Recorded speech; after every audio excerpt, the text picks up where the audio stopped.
So guys, update ko kayo doon sa isa kong kambing na nahirapang maglakad. So na-injikan ko siya kahapon ng Jictran. So ngayon, tingnan nyo guys. Oh, 'di ba sumasabay na siya sa pagtayo ng kanyang kapatid. Pero yung paa niya parang ano pa rin, medyo malambot-lambot. O tingnan niyo, makikita niyo naman 'di ba?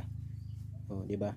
Pero tumatayo na siya. Pero nung first day, second day, nako, talagang maawa ka kasi nakagapang lang siya. Pero ngayon tingnan niyo, 'di ba?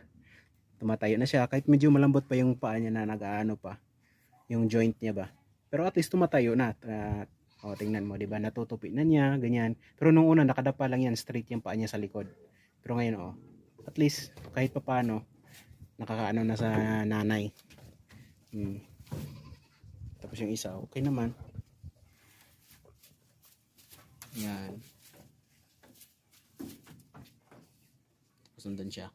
Yan yun, yung nahirapan maglakad. So hanggang dito na lang guys yung video natin. Yan yung update.